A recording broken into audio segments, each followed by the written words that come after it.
Welcome to Service Binding Operator weekly call. Today is December 19th. We have a few agenda items. Okay, so if anyone want to add any items, feel free to add your items, discussions item. Or if anybody has any announcements to make, we can do that also. Good. I think the Steven is not here yet, right? So, no. So let's start with the next item. Jasper. Yeah, I was just wondering whether or not we should have a kind of like a community landing page. So something like this from Conveyor, where you can. It's kind of like a table of contents or a reference page to link to the various projects, details, information that's available for us and for our community. So just wanted to kind of throw that out there as a thought. What do you guys think? Is anybody interested in working on something like this? Does it make sense to include that into our webpage as a starting point? Yeah, this looks like a very nice website, but we need to find someone with the right skill to do this kind of website. At least I'm not that good. Anyone has any thoughts? Yeah, but I agree that something, a landing page which looks clean and simple would be better than our just the documentation alone. Okay. So maybe I ask is that if you're interested in working on something like this, and there might be other resources available to help, right? You don't have to do this alone. Yeah, Reach I'm out just asking and that we need to find the right kind of people who could help with this. Yeah. So feel free to let us know if you're interested. Okay. Otherwise, we can look for volunteers. Thank you. Yeah, but yeah, having something which is easy to get into the project and get some idea about what it is about, that would be really great than having a lot of documentation. Of course, documentation is really important, but having something quick start or something simple which shows the highlights of the project would be nice. Yeah, I hope there will be so many other examples apart from this Conveyor. Yeah. This is just one that I saw, right. but many different communities have this. Yeah, sure. Let us know if anybody want to volunteer for this kind of nice looking website, which we could show instead of just the documentation website, which is there right now. That's all from me. Yeah, thank you. Okay. Yeah. Okay. Next, I think Steven is not here yet, I guess. Right? Oh, Steven is here. Oh, yeah. Okay. Steven, we just keep your topic to move on to the next one. Okay. Okay. Now, I think we can. What did I put here? I cannot read it. Oh, okay. I am sharing my screen. Is it visible? Yeah, it's okay. I put it very quickly onto the agenda, but I want to give a little bit of context to everyone. So, as you know, Service Binding Operator is getting used with Managed Kafka, and it is one of the products that is also putting a lot of light onto our technology. And we are doing quite an investment on our Managed Kafka offering, and many different teams are looking at it and looking at building samples applications that are going to work directly with Managed Kafka. And the idea is also to leverage the Red Hat Developer Sandbox, so devsandbox.com, where you can have a sandbox created for you on OpenShift, where you can connect with Managed Kafka, you can play with it, you can hack around, and you can create a sample application if you want. There we have a service binding, so you can have the full experience of building an application with Managed Kafka and using service binding operator. As a result, there's a lot of cross-product dependencies that exist there and that are very interesting to look at, because one of the Wildfly team member was looking at building a sample which could be played by a developer on Dev Sandbox, entirely on Dev Sandbox, using the Cloud IDE that we are providing on Dev Sandbox as well, using Code-Ready Workspace. So what they did is that they provide a sample source code that is connecting to a Managed Kafka and that is doing some stuff, and it is using Wildfly. And for that, they are putting source code, they are giving source code to the developer to be used, if they want, onto Code-Ready Workspace. So what happens is that you create your application, you run it onto Code-Ready Workspace, and then if you want to connect to Managed Kafka, you need to link the service, your application that is running in your workspace, to the Managed Kafka. And that was not possible without restarting Code-Ready Workspaces. And that's a question of how we are doing the injection and things like that. So I thought it was a really good experience to look at, because it is bridging a lot of the different tools that we are building, and it is looking at it from the angle of how can we create a quick start for a developer on Dev Sandbox so that they can easily experience the real developer experience on of working with Managed Kafka in the context of OpenShift. So I wanted to discuss that and to really invite all of you to try what the user did, because I believe it is very important, very interesting, but we also have to look at that from the angle of how can we make the experience even better, even smoother, and how can we make the flow being quicker as well. So for example, how could we better work in the context of a service that is running inside of Code-Ready Workspace? So that is an interesting case to look at. So is there somebody who would be willing to give a look? I know I pinged Predrag last week and at the beginning of this week to give a look. I don't know if he had time to look at that, but maybe there's other people who would be happy to look at that. I know Pavel has been looking at it, creating an epic or a story about it to test that workflows as well. But I believe that is a good one that we could dive a little bit more on it. I still didn't got the actual problem that a person got, whether when you said something about restarting that container and then only it is able to available, the service was available, right? That's one issue. So if you want Code-Ready Workspace, when it starts a developer workspace, it is starting a pod with a set of containers. And in fact, the IDE is running as part of this pod. Oh, okay. So when you start the application, it runs inside of the pod. You do the injection of the binding.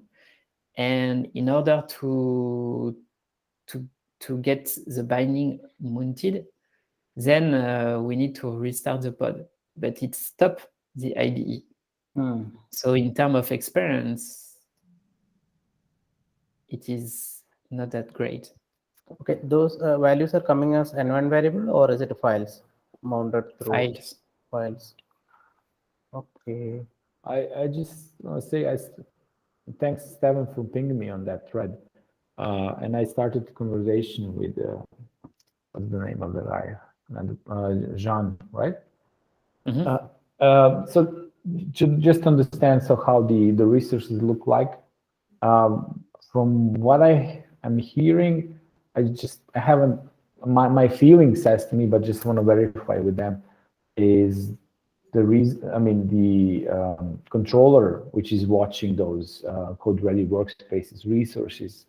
So we project secrets into relevant resource, but it seems to me that this controller is made so that it's not going to restart containers on such changes, and therefore what they discovered as a workaround is practically to reduce number of replicas to 0 and then back to 1, and this is going to restart them. So I want to verify to be really like sure, but it seems to me that from the service binding side, we are not doing anything wrong.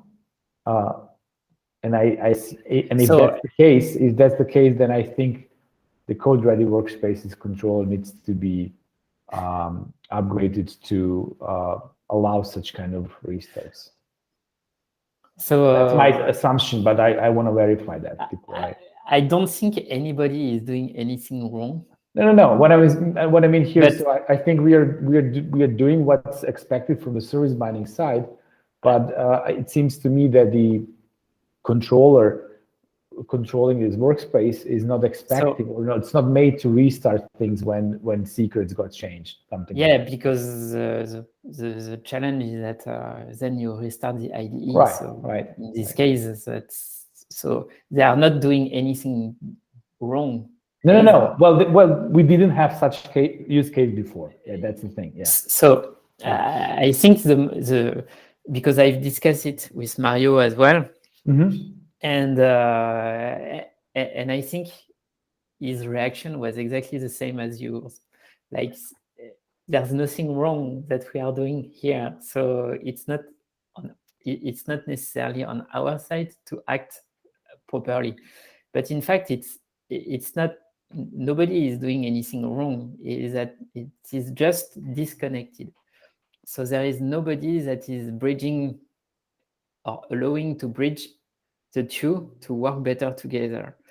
And I think that's where we are, is that maybe because I know that Che has a different way to do the binding, maybe service binding operator should catch if where we are going to bind is a service that is running in a workspace from code-ready workspace. And in this case, we do the injection a little bit differently, because at the end of the day, the developer doesn't care the way the injection is getting done.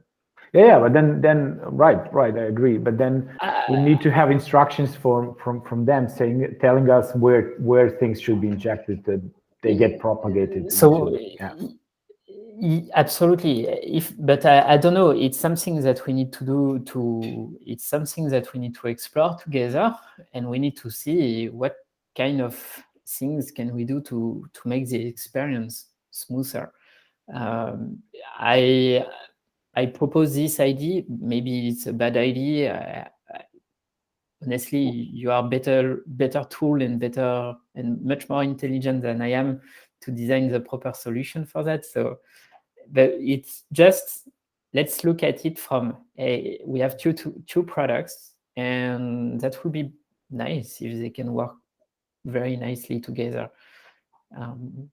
So that was, and I think it's because all the glue work that we are doing between all the different products is what is key for us. So we need to look at it. I strongly believe that it is a valuable effort and time well spent as well.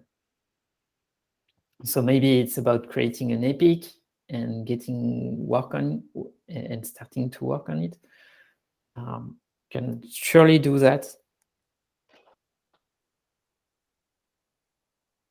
Yeah, so I would suggest it not be a bad idea to have a common session with that team, and then to do some brainstorming around that. Yeah, initially I wanted Mario. So if you can fix a meeting for us, that would be great. maybe next week we invite Mario to join. Yeah.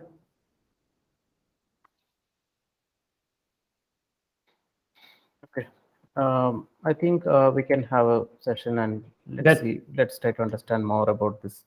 But my overall, like what I was pointing out, this container is a live container which is running, and I don't know. Our thing is, dealing with higher level controllers like deployment config like that, and that means once we insert, project values into those things, it creates the that deployment, right? And that means the pod. But afterwards, if something happens, there.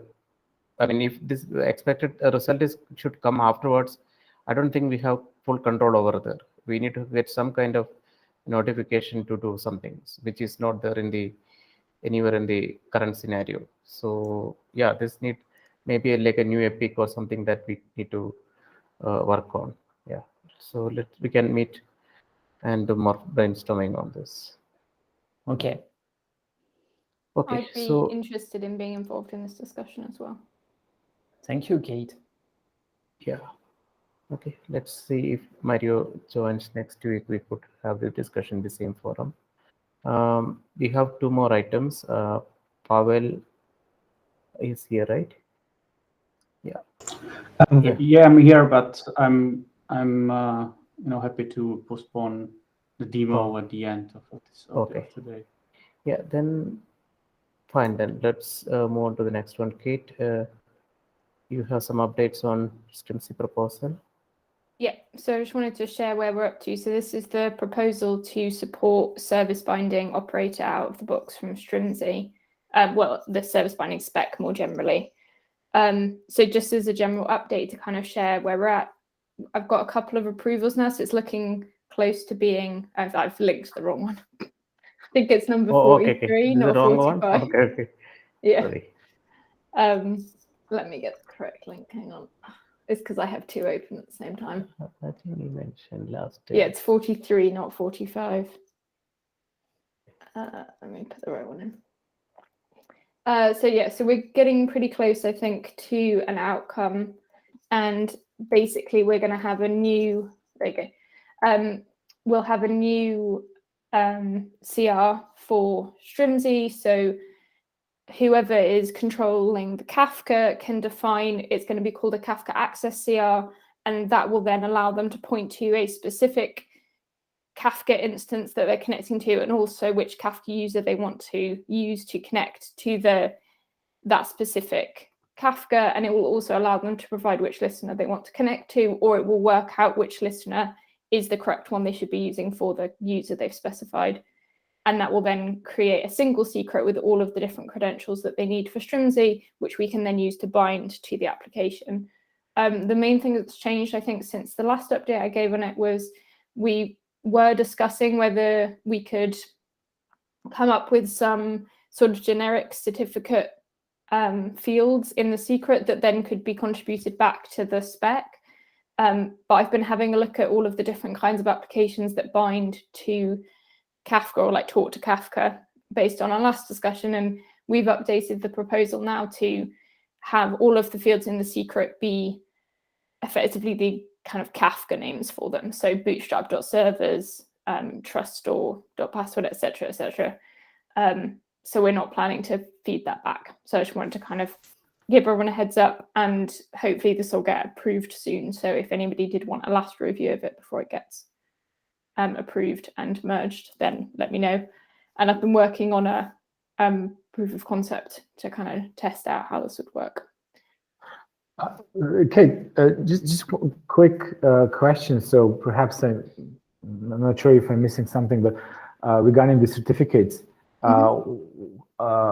if we have like fields, like a typical TLS connection, you need to establish like you need to have like CI certificate and then client certificate in the key. Would that not be enough for all the, like say, regular cases where you want to establish connection using certificates, like three things? So for the Kafka apps, you need 3 things for both the key store and the trust store, because in case you're doing mutual TLS, because Kafka does support mutual TLS. So it may be that you only need the 3 for the trust store. It may need you need the 3 for the trust store and the 3 for the key store. As I say, we were looking at naming the fields something generic, but actually quite a lot of the Kafka clients out there have sort of some built-in assumptions about the names of the properties and things like that. And so actually, given that these names here that are on the screen, these are the ones that like the vast majority of applications are expecting, and that's what you put in your Kafka config. We felt that actually, rather than trying to come up with new names that we would then have to explain to the Kafka user how they map to the Kafka properties, actually it was more straightforward for us to just directly put in the Kafka properties that they're going to use, and then they can just use them straight off the bat. And although that doesn't help from a sort of like across the board, everyone who's using service binding certificates point of view, it means as a Kafka person, the bindings are straightforward. And if other operators wanted to, or other services that support Kafka wanted to support service binding, then it's probably easier from a Kafka point of view for us to agree on these properties rather than some generically named properties. Okay, thanks. Hey, Kate. So we already have. Sorry, I got in late, but in Quarkus, you already have a mapping for the operator that is the Kafka streams. Are these the same or are they different? I just can't remember. Yeah, I think they're pretty similar. I think some of the, so I had a look at Quarkus and more generically like MicroProfile and some of the other implementations of the connector for Kafka. And I think these names do match. I think the only ones that I found that didn't is for Spring. I think they use Bootstrap Dash servers instead of a dot. But it looked to me, as far as I could tell, that Quarkus has used the generic Kafka properties, which is what these are. So yeah, no, so the only thing, and we'll be having Quarkus now. We can change and adapt. It's not. I'm stuck on it. The only thing I'm concerned about, which is a general thing for this stuff, is that whatever these service providers end up putting in, they have. I understand the reasoning of having the names be right, but also we need to make sure that they actually map into something we can do in Java or Go or Node.js, whatever it is. Right? A good example is the one strong we have is the SSL on a JWT driver.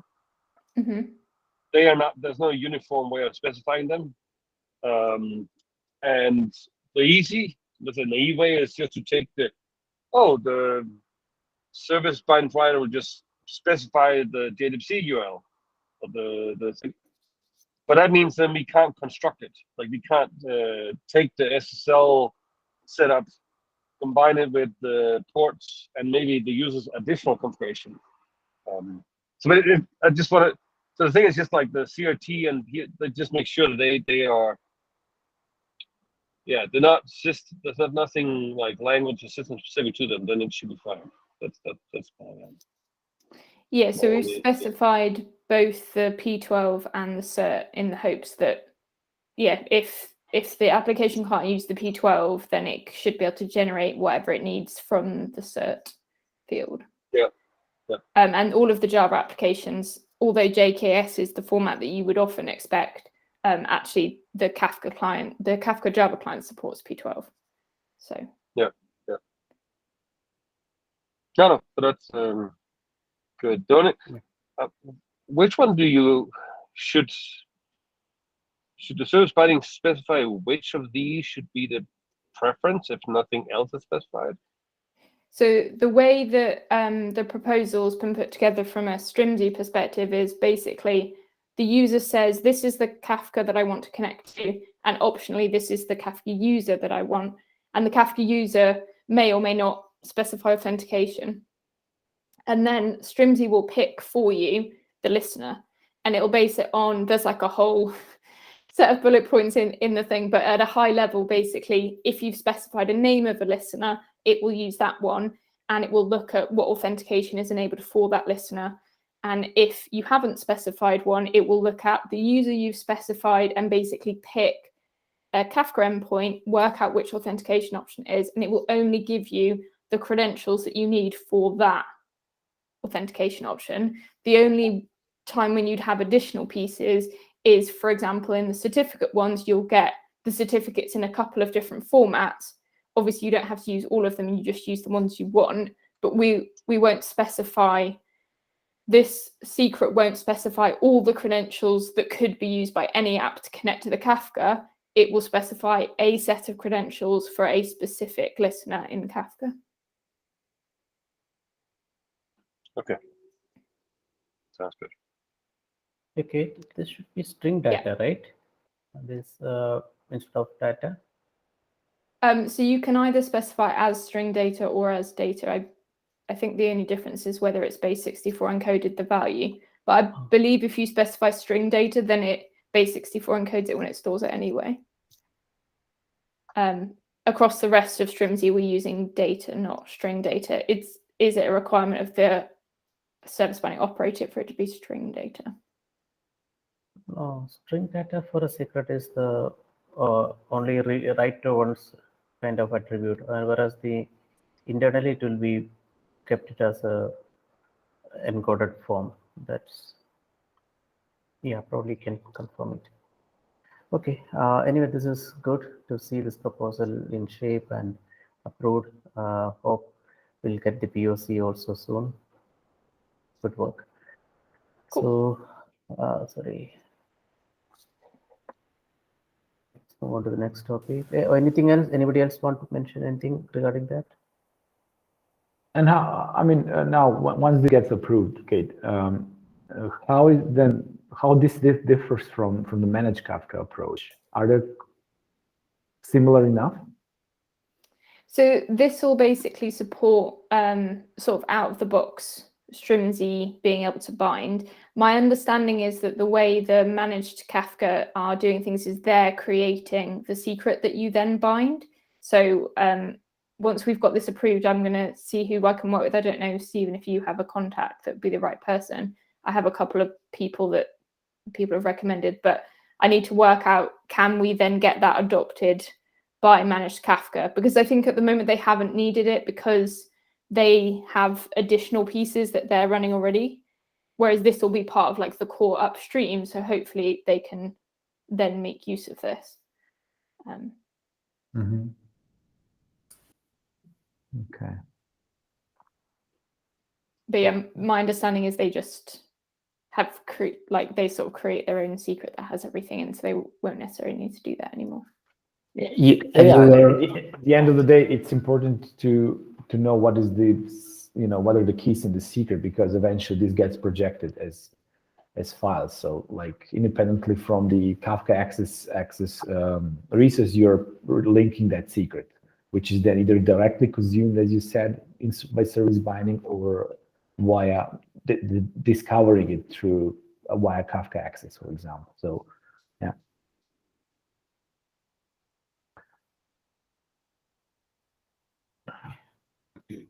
And you already discussed that with Wojciech and Pete. So far, I can't remember who I spoke to. We can chat offline about it. I'll try and find the name of who I chatted to originally. But as far as I was aware, they hadn't put in anything necessarily just to the like Strimzi part of it to support it. They just sort of created a secret that was then being bound. Okay. But yeah, if you have names of the right people to speak to in Managed Kafka, then that'd be helpful. Yeah, I will try to do an intro with them if you need. Cool. Okay. Okay, Stephen, you added one more topic. Pavel, do you want to go after that, or? Yeah, sure. I think I would need like 10 minutes or so. Yeah. So okay. Fine. still. So Stephen, you can continue with the last topic and then. Yeah, so I wanted to share some good news. There are some updates related to the service binding experience in the OpenShift Developer Console. The first one, if you can open the pull request, Beju, it is about the experience when you are doing a binding with a drag and drop. So if you can go a little bit below, there is a GIF. And the GIF is showing the new experience where you can actually give a name to the service binding. So, yeah, maybe we will see it one more time.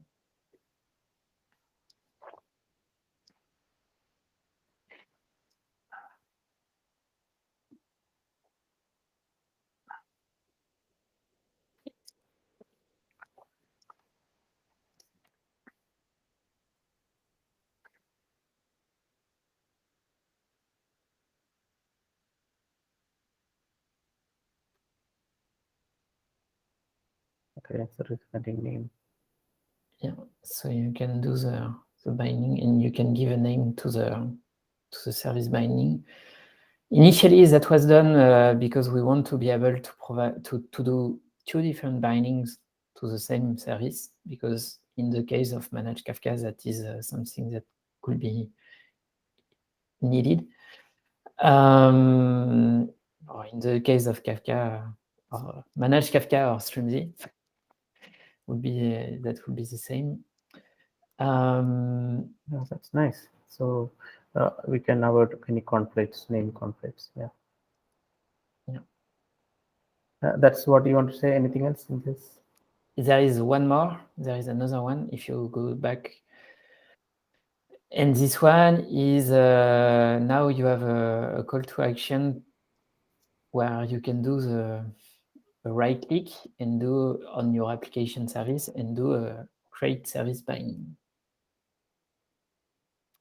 So that's what you can do at the moment.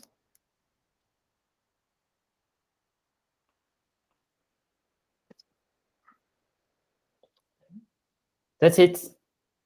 Okay, so Just wanted to share that because yeah, good to see this kind of progress in the UI. So that's going to make it much easy for people to, yeah. Good. Will this be for 4.10? Okay, great, thank you. I see. Yeah, coming for 4.10. Okay, I think Pavel, let's start with the refactor demo. You want to share your Right. screen? Okay, 1 second. Let me Yes, yes, I will. Let me stop my sharing. You can take over. All right. So motivation for this was that the current state, to say, of the quick start, it has a couple of user experience issues and also not covering all the possible audience. Do you see my screen? I should show the quick start page. Yeah, we see. Good. Yeah. Okay. So currently the quick start or the quick start guide, as I said, has a couple of issues with the user experience. And well, just to summarize for anybody who might not see it before, it's a simple quick start which is supposed to be binding an application to a database. So it has 3 steps: create an application or deploy the application, deploy the database, and then create a binding to bind them together. And that should make the database available for the application. So the issues are that the current application actually doesn't have a UI. Currently, it's just a like REST API server.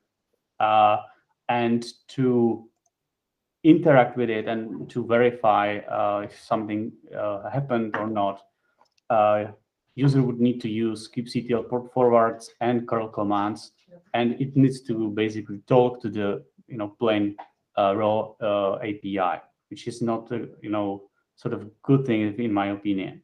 Also, in terms of data for the application, user was or is required to do one additional step, and that is actually manually running a script to initialize database with the schema and the data for the application, which is also something that I think shouldn't be like as a quick start, right? It's something that's necessary for the particular application, but it's not something that user that would like to try service binding itself is necessary or should be necessary. In terms of the database part, it's actually it uses the Crunchy Postgres operator backed database. So that requires, so the Quickstart also requires installation of this operator, and that is through the OLM. And the problem with that is that it wouldn't be possible for the user with Kubernetes cluster that simply doesn't want to use it or cannot use OLM. In terms of service binding operator, of course, user needs to install it, but we have a means of installing it to a Kubernetes cluster without OLM, so that wouldn't be an issue. That's one. That's one like problem, and the other one is that the Crunchy operator is not available to. It's not available in or for other than Intel architectures. So that would effectively exclude all users on those alternative architectures such as ARM or IBM. So the point of my effort to change it was basically to fix it. So I've come up with a solution. I have also sent a PR for that, so everybody can check.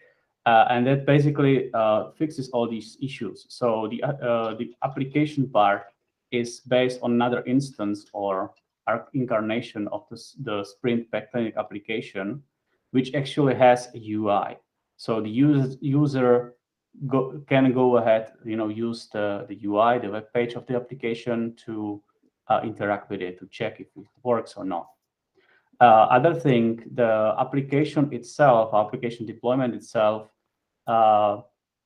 takes care of initializing the database automatically. So once the application is deployed and starting, it checks for the database and or it checks for the content of the database, and if the schema or data isn't there, it creates it for the user automatically.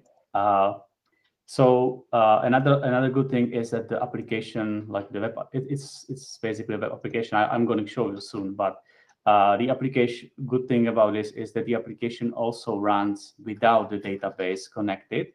Just say like something wrong happened or there is simply a database isn't available. So that's a good thing. So that I make that effort to make the application running so that we wouldn't, showing or introducing any, failures or crashes as part of the quick start. And in terms of the Postgres database, I've used a plain Postgres image available on GitHub. Available on a Docker Hub, and instead of using an operator, I'm just deploying a plain deployment along with the service and some secrets, and then I'm binding basically the application about those two deployments together. So the application is deployment, Postgres is deployment, and the binding which is created between them it's simple.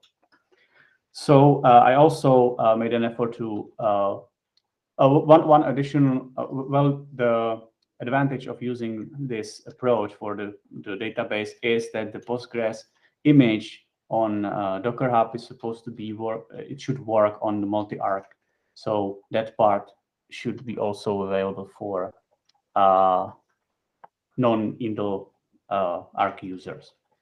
So I will now show you how the quick start would go. Yeah, I've I didn't have a chance to actually rewrite the quick start itself. In the user guide, but this is basically what it would be. I'm going to show it on both Minikube, just running locally on my laptop, and on an OpenShift 4.10 cluster, one of the daily clusters that we are using for testing.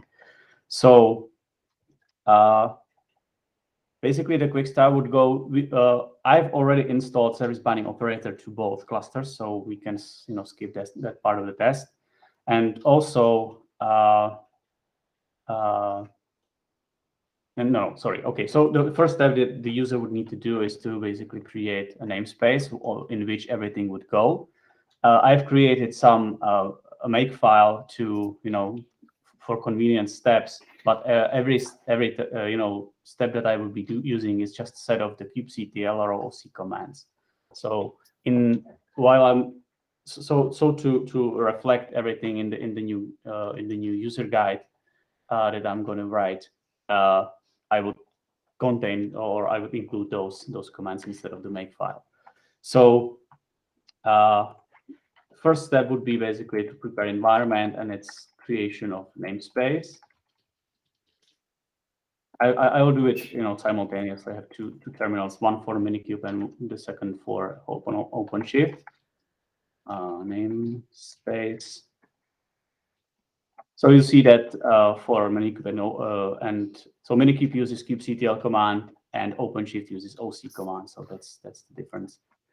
So next step would be to deploy the database. So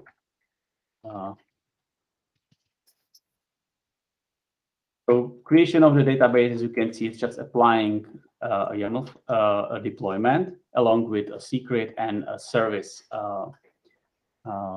resource, and that's it. So let's take a look at the Minikube cluster. Just checking. So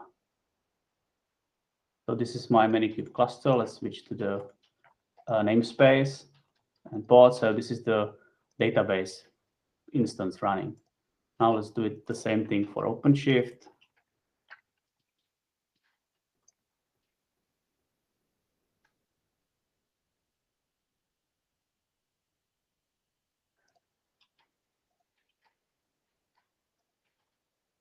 Okay, let me just check something. It should use. Okay, it uses kubectl, but it's just a typo here. So anyway, let's check the OpenShift cluster, which is here. Let's take a look at pods in my Postgres namespace, and this is the application, the database running. So now the next step would be install the application or deploy the application. So make deploy app.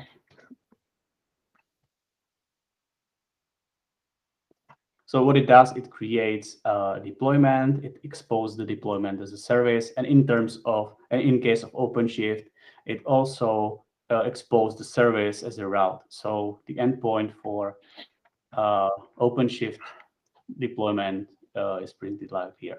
As you can see, if I take a look and try to see some data, something happened, that means that something goes wrong, basically. So as you can see, the application is running even without the database. On the Minikube, same thing, deploys a deployment and exposes the service. A Minikube itself has a means of showing the publicly available endpoint. By publicly, I mean of the cluster. So let's open it. It takes some time to download the images and run. So let's keep it. Sorry. Okay, so the application is running. Okay, now it's up. Again, application is running, yet without the database. So now what we need to do is to create a binding. So the third step. So make bind. It's my command, convenient. Same here. Oh, do I get it right that the Spring app you're putting here is starting up, even though it's missing things? Well, I've made the application run even without the database to see that, you know, to actually see the difference, but it's not a big. Sorry. No. Yeah, I think I understand why you wanted to do that, but where I have a concern here is that we are doing things that are very specific to make them working with service binding. So you have a specific version of the application. But that's what. Yes, my question was just. Okay. So you have the application that is getting specific, that is not one that I can use, which is not the upstream one. And then you have a deployment of the database that is not an upstream one, because you are giving the deployment perfectly tuned to work with service binding. It has all the metadata and so on. And in the real world, a user will have to add the metadata. So that's nice because that makes the quick start being very quick. But at the same time, the issue is that it is not realistic with the experience that a developer would have if today he wants to use service binding. So that's where I'm a little bit confused on my side. Well, actually, the application is basically it's based on Spring Pet Clinic application found Yeah, on GitHub. I get that. And it's only enhanced with the Spring Cloud Binding library, which is also something which is kind of standard for Spring world. Right? So the application is very, very upstream. Just added supports for service binding by adding an additional Spring library. Yeah. So there is no any modification to that. I mean, it's. But, so that was my question. Was the app was changed to not stop when the database is available? Not okay, available. right. That part, if it is not running or not, that's just my addition to it. It's something that it's not crucial to for the quick start. You can omit that. Yeah. No. So I just want to make sure that was, because that's the issue we hit, right? That the in Kubernetes you have your app is supposed to fail when resources are not available to you, so that Sure. Kubernetes can start it up somewhere. So that was I just want to make sure that was in for demo effect, or that was what we expect use apps to do. No, that's just for not scaring the user that something went wrong. Okay, but I mean, in a normal user, a normal app would not see the app load. It would still be failed state, right? Right. Okay, I get it. Thanks for the feedback. I'll revert that piece. But other than that, it's mostly Can I add one more thing, Pavel? So yes. We also removing the real world operator, PostgreSQL operator, crunchy PostgreSQL, right? Instead of that, we are using a typical deployment.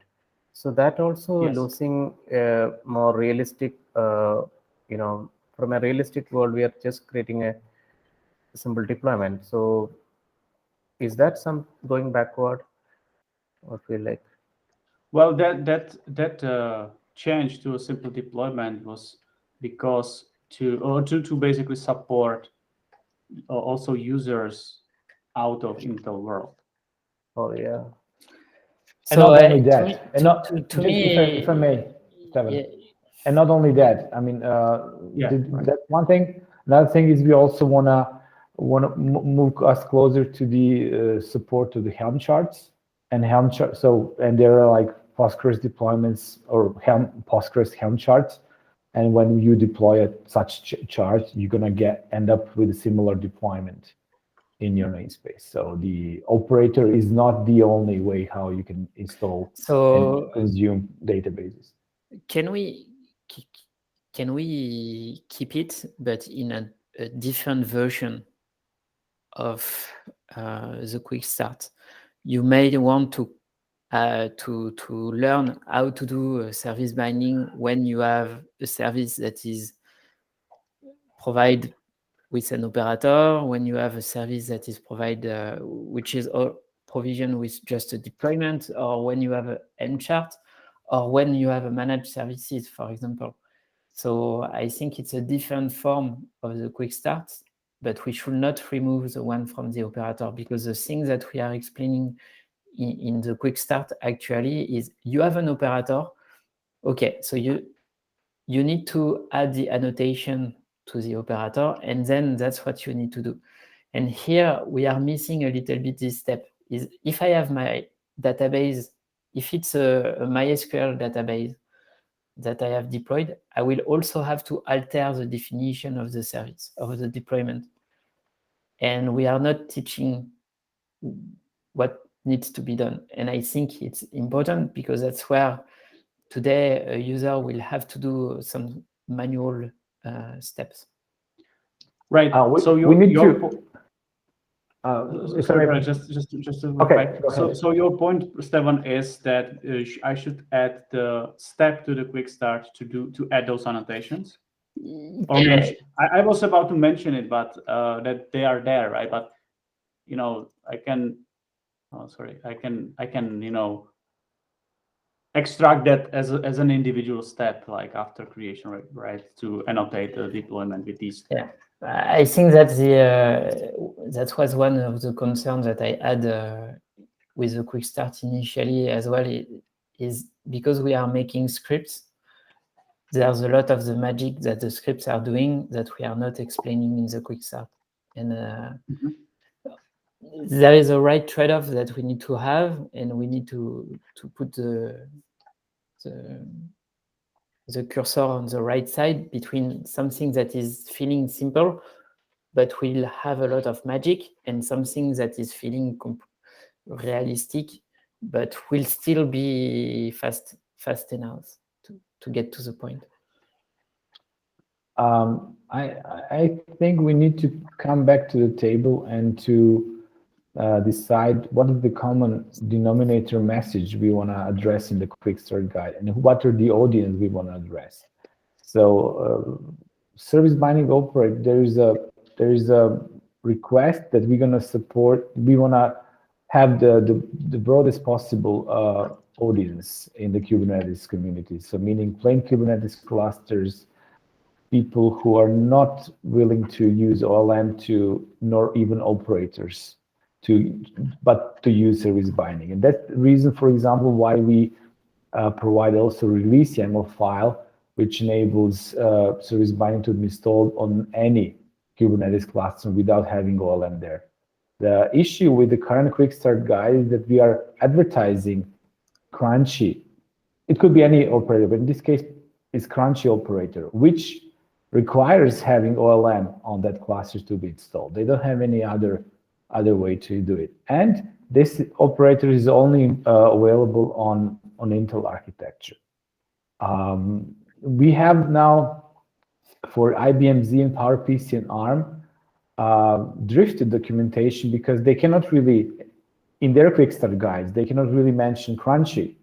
They need to pick some other operator or something else, which will then provision Postgres databases for them. And yeah, I personally think that the quick start guide should be common denominator for all the platforms, for all the users. There could be multiple quick starts. Huh?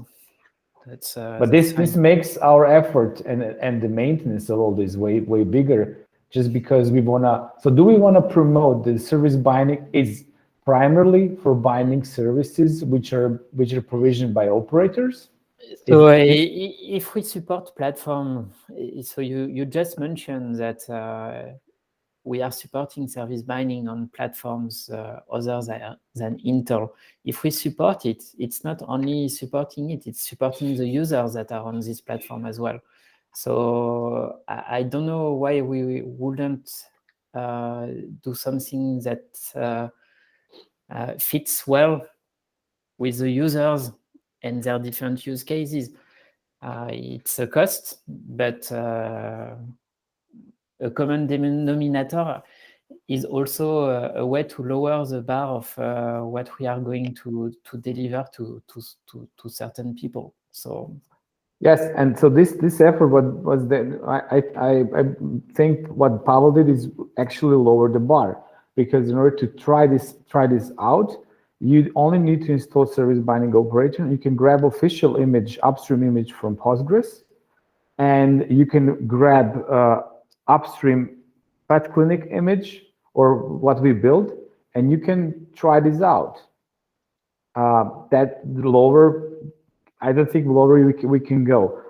Again, I will really I would like to have an answer on this. Are we primarily supporting services provisioned by operators? So you need to have an operator for provision some database, or we're going to also support scenarios where database is provisioned by any other means, including Helm charts, for example. I know that we have a Helm chart support as an epic in the following quarter. So if that's the case, then this quick start is, I mean, the new proposed quick start is better suited for that, because it shows that you have a deployment which somehow created there, because eventually, even like with the Crunchy or any other operator, you're gonna have deployments on your cluster. So it's just a matter where we're gonna expose the binding data, how we're gonna actually expose them. But here is just to have a small, simple scenario where you have a Postgres database upstream one,